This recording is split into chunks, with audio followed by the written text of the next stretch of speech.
Ya, shalom Bapak Ibu, sahabat Galilea yang diberkati oleh Tuhan Yesus. Apa kabar hari ini? Akhir pekan, kiranya akhir pekan yang membahagiakan.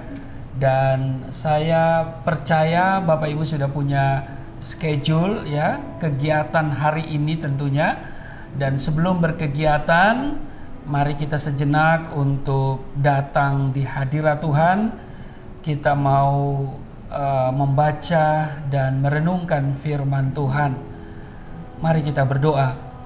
Kami bersyukur kami ada di akhir pekan hari ini. Kami boleh ada sebagaimana berada semua karena anugerah-Mu.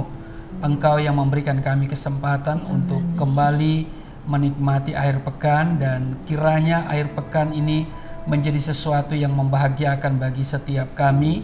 Dan sebelum berkegiatan, kami hendak membaca dan merenungkan firman-Mu. Mengurapi kami semua, membuka hati pikiran kami. Firman-Mu termaterai dalam hati kami. Di dalam nama Tuhan Yesus juga berkati hamba-Mu yang tidak ada apa-apanya. Kami datang bawa seluruh kehidupan kami. Kami mau dibentuk oleh Tuhan seturut kehendak-Mu dalam kebenaran firman-Mu. Di dalam nama Tuhan Yesus, haleluya, amin. Kita akan membaca di dalam Yakobus pasal 4 ayat 1 sampai dengan ayatnya yang ke-10. Istri saya akan membacakan bagi kita semua. Yakobus pasal 4 ayat 1 sampai 10. Dari manakah datangnya sengketa dan pertengkaran di antara kamu? Bukankah datangnya dari hawa nafsumu yang saling berjuang di dalam tubuhmu? Ayat 2. Kamu mengingini sesuatu tetapi kamu tidak memperolehnya.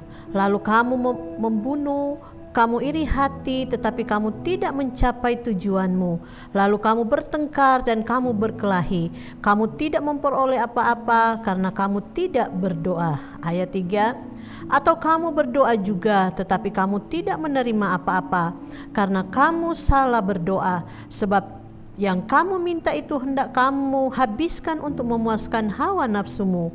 Ayat 4. Hai kamu orang-orang yang tidak setia, tidakkah kamu tahu bahwa persahabatan dengan dunia adalah permusuhan dengan Allah? Jadi barang siapa hendak menjadi sahabat dunia ini, ia menjadikan dirinya musuh Allah. Ayat 5. Janganlah kamu menyangka bahwa kitab suci tanpa alasan berkata, roh yang ditempatkan Allah di dalam diri kita diingininya dengan cemburu. Tetapi kasih karunia yang dianugerahkannya kepada kita lebih besar daripada itu. Karena itu ia katakan, Allah menentang orang yang congkak tetapi mengasihani orang yang rendah hati. Ayat 7. Karena itu tunduklah kepada Allah dan lawanlah iblis, maka ia akan lari daripadamu. Ayat 8. Mendekatlah kepada Allah dan ia akan mendekat kepadamu.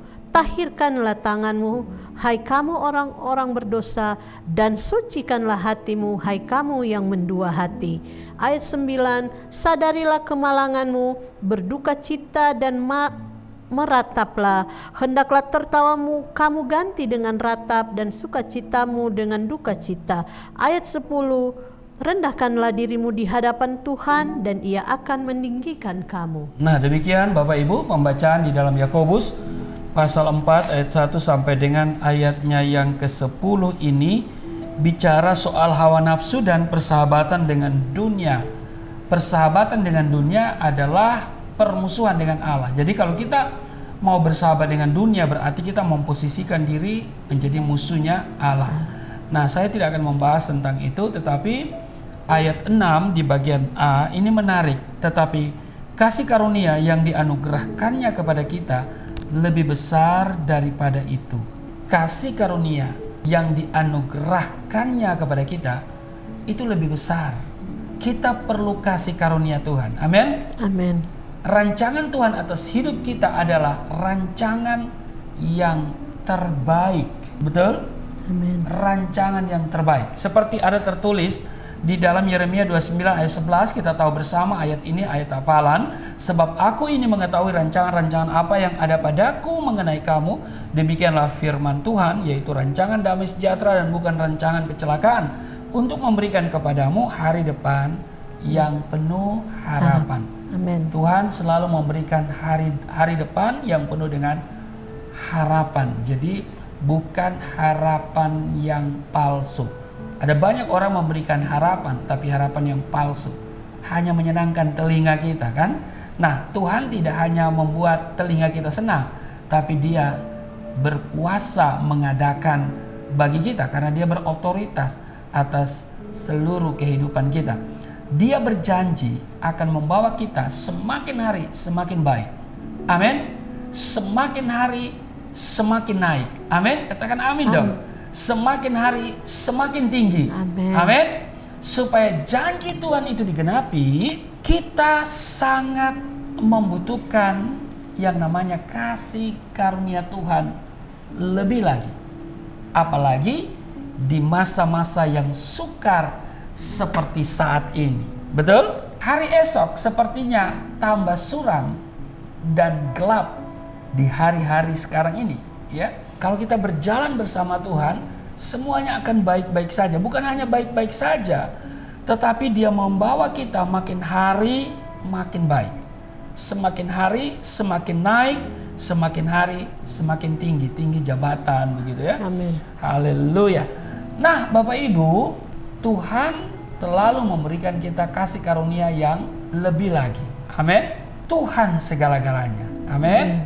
Perlindungan dan rasa aman hanya akan kita dapatkan di bawah naungan sayapnya Tuhan. Dialah gunung batu keselamatan kita, kota perlindungan dan perisai bagi kita. Amin. Amin. Oleh karena itu, kita harus datang kepada Tuhan. Betapa kita sangat memerlukan kasih karunia daripada Tuhan yang lebih lagi. Amin. Supaya kasih karunia Tuhan ditambahkan lebih besar dalam hidup kita, ada hal-hal yang harus kita perhatikan. Apa itu? Yang pertama, jangan membuat Roh Kudus cemburu. Yakobus pasal 4 ayat 5 tadi dibacakan. Janganlah kamu menyangka bahwa kitab suci tanpa alasan berkata roh yang ditempatkan Allah di dalam diri kita diingininya dengan cemburu.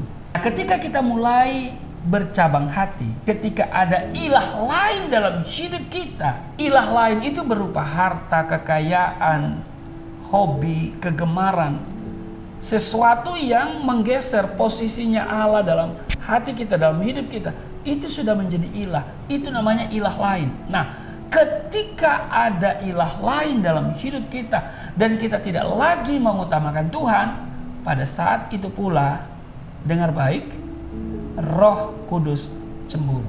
Jadi, Bapak Ibu, sahabat Galilea, kita harus menjaga perasaan rohnya. Amin. Amin. Jika tidak, Roh Kudus akan meninggalkan saudara dan saya. Hal ini pernah dialami oleh bangsa Israel. Saat Musa naik ke Gunung Sinai, ya, mereka yaitu orang-orang Israel tidak sabar menantikan Musa turun. Kemudian mereka memaksa Harun untuk membuat patung anak lembu emas. Sudah baca di dalam Keluaran pasal 32. Nah, apa yang bangsa Israel lakukan? Ini telah menimbulkan kecemburuan dalam hati Tuhan. Akibatnya malah petaka dan penderitaan datang silih berganti menimpa bangsa Israel oleh karena pelanggaran mereka sendiri. Saudara sahabat Galilea yang diberkati oleh Tuhan Yesus, kasih karunia Tuhan akan dinyatakan semakin melimpah dalam hidup saudara dan saya ketika kita mampu menjaga perasaan roh Tuhan. Amin.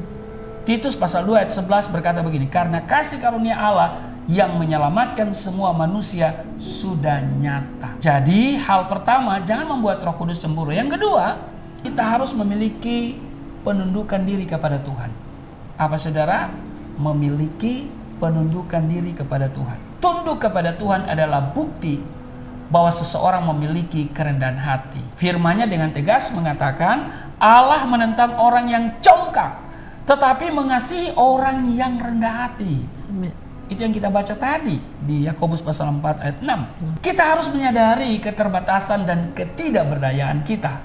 Tanpa Tuhan, kita tidak mampu berbuat apa-apa. Namun, Bapak Ibu, tidak sedikit anak-anak Allah yang lebih membanggakan dirinya sendiri, mengandalkan kekuatannya dan kepintarannya dalam menghadapi setiap persoalan hidup, serta menganggap bahwa semua keberhasilan dan kekayaan yang diraihnya adalah hasil usahanya sendiri, bukan karena Tuhan. apakah yang menjadi bukti bahwa kita tunduk kepada Tuhan? Ini penting. Saudara, bukti bahwa kita tunduk kepada Tuhan ialah bila kita hidup seturut dengan kehendak-Nya. Nah, pertanyaannya adalah, bagaimana kita tahu kehendak Tuhan? Kehendak Tuhan dinyatakan melalui banyak cara. Di antaranya apa? Ya, ketika kita mendengarkan khotbah yang disampaikan oleh para hamba Tuhan, firman yang kita baca melalui renungan seperti tayangan sahabat Galilea pada pagi hari ini. Ya, juga bisa melalui mimpi, juga bisa melalui peristiwa atau kejadian yang terjadi, ataupun Tuhan berbicara secara langsung. Ada Tuhan bicara secara langsung. Maka dari itu dikatakan di Yakobus 4 ayat 7, tunduklah kepada Allah dan lawanlah iblis, maka ia akan lari daripadamu. Amin. Ingat Bapak Ibu sahabat Galilea yang diberkati oleh Tuhan Yesus, di dalam nama Yesus kita diberi kuasa untuk melawan dan mengalahkan iblis dengan segala tipu dayanya. Namun apabila kita hidup seenaknya tanpa mengindahkan firman-Nya, berarti kita sedang melangkah keluar dan semakin jauh dari kasih karunia Tuhan, sehingga kita akan menjadi sasaran empuk si iblis. Sebaliknya, bila kita hidup dalam ketaatan, kasih karunia Tuhan akan semakin ditambahkan dalam hidup kita. Amin. Lebih lagi. Jadi, kita harus memiliki kehidupan yang berbeda dengan orang-orang yang di luar Tuhan. Ada amin? Amin. Jadi supaya kasih karunia itu ditambahkan lebih besar lagi dalam hidup kita, yang pertama jangan membuat Roh Kudus cemburu. Yang kedua apa? Kita harus memiliki penundukan diri kepada Tuhan. Ya. Bila kita menginginkan kasih karunia-Nya lebih lagi dinyatakan atas kita, ya, sebab dikatakan begini, mata Tuhan tertuju kepada mereka yang takut akan Dia, kepada mereka yang berharap akan kasih setia-Nya, yang berharap akan kasih setia. Maka dikatakan di Keluaran pasal 33 ayat 19, aku akan memberi kasih karunia kepada siapa yang kuberi kasih karunia, dan mengasihani siapa yang kukasihani. Karena itu biarlah kita semua selalu mendapatkan belas kasihan Tuhan, kemurahan Tuhan, amin. Amin. Sehingga di masa-masa yang sukar ini, di mana ada banyak orang melihat bahwa hidup hari esok itu semakin suram, semakin gelap, ya. Kenapa? Karena banyak keadaan yang terjadi hari-hari ini. Tapi kalau kita yang berjalan di dalam kasih karunia-Nya, saudara, kita akan bisa menikmati. Justru di tengah-tengah masa sukar itu, Allah akan menyatakan kasih karunia-Nya kepada kita lebih besar lagi. Kita selalu hidup di dalam kasih karunia, Dia pelihara kita, sehingga saya mau tegaskan, jangan membuat Roh Kudus cemburu. Amin. Amin. Kita harus memiliki penundukan diri kepada Tuhan. Kasih karunia yang Tuhan berikan itu jangan secara percuma dengan kita merespon hidup kita ya seenak perut kita atau semau gue, kata orang begitu ya. Tapi mari kita hidup seturut dengan kehendak-Nya. Semakin kita memiliki penundukan diri kepada Tuhan, semakin besar kasih karunia itu dinyatakan kepada kita. Amin. Amin. Amin. Kiranya hari ini penuh damai sejahtera dan sukacita bagi kita semua di hari Sabtu, di akhir pekan, dan selamat berkegiatan. Tuhan Yesus memberkati. Mari kita berdoa. Terima kasih untuk hari ini kami boleh ada sebagaimana berada. Kami juga diingatkan supaya kami tidak membuat Roh Kudus itu cemburu, dan kami juga harus memiliki penundukan diri kepada Tuhan, sehingga di masa-masa yang sukar, di mana orang lain melihat bahwa hari esok penuh dengan ketidakpastian karena banyak hal, dan sebagian orang melihat bahwa hari esok itu adalah hari yang penuh dengan kesuraman dan kegelapan karena ada banyak peristiwa yang datang sekonyong-konyong di luar dugaan dan perkiraan bahkan harapan kami. Tapi kami yang memiliki penundukan kepada Tuhan, hidup dalam ketaatan sebagai wujud merespon kasih karunia, kami terpelihara dengan sempurna. Berkati setiap mereka yang melakukan aktivitas kegiatan di akhir pekan ini dalam bentuk apapun. Tuhan melindungi, Tuhan menyertai, semuanya baik-baik saja, tidak celaka, tidak ada yang sakit, tidak terserang oleh kuman, virus, sakit, penyakit. Di dalam nama Tuhan Yesus, setiap pribadi Tuhan proteksi, ada pasukan malaikat surga yang berjaga, sehingga segala rancangan jahat dari iblis, dari kuasa-kuasa jahat tidak bisa menyerang anak-anak Allah yang memiliki penundukan diri kepadamu. Di dalam nama Yesus, peliharakan kami semua dan penuh sukacita hari ini. Di dalam nama Tuhan Yesus, haleluya, amin.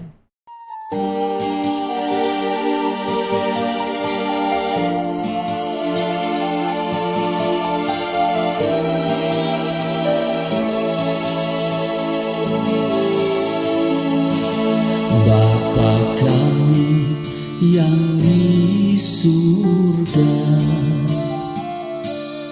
dimuliakanlah nama-Mu. Datanglah kerajaan, jadilah kehendak-Mu di bumi seperti di surga.